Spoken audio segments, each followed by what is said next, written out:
Une fois à bord, pour pouvoir démarrer le véhicule, il est nécessaire d'appuyer sur le frein.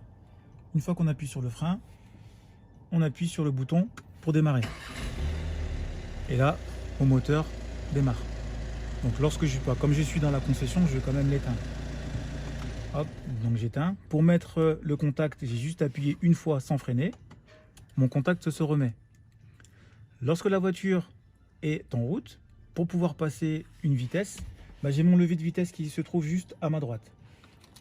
Donc j'ai la position parking, R pour reverse, donc marche arrière, N qui est le neutre, donc je suis au point mort, et D pour avancer.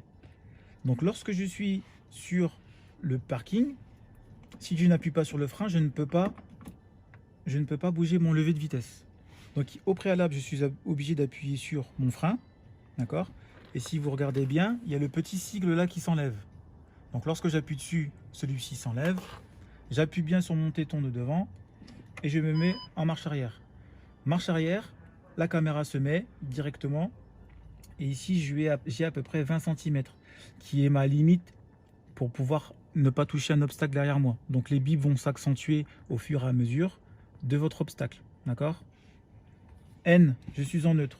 Neutre, c'est-à-dire que la voiture ne va ni avancer ni reculer lorsque vous êtes sur une surface plane. D'accord? Ce mode-là vous sera utilisé si vous voulez déplacer votre véhicule, de le pousser un tout petit peu pour pouvoir rentrer dans votre garage, ou lorsque vous allez au lavomatique pour pouvoir avancer sur la chaîne pour laver votre véhicule. Lorsque je me mets en D, directement vous avez un petit repère à chaque fois en bas à gauche qui vous mettra la position du levier de vitesse. Donc là je suis au mode normal, mais j'ai la possibilité de me mettre en mode sportif. À une simple impulsion vers l'arrière, je me mets en mode sport.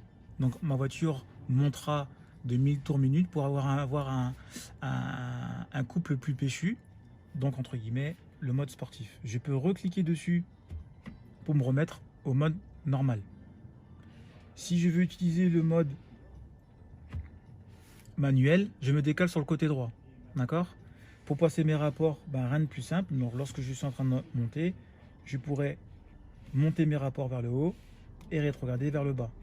Ce mode là, c'est comme si vous étiez en montagne, vous voulez monter un col, pour éviter que la voiture passe son rapport puis rétrograde, vous le laissez en deuxième, vous vous décalez sur le côté droit, la voiture restera en deuxième, vous montez le col que vous avez à monter, une fois en haut, vous vous remettez en automatique et l'automatique reprendra son cours.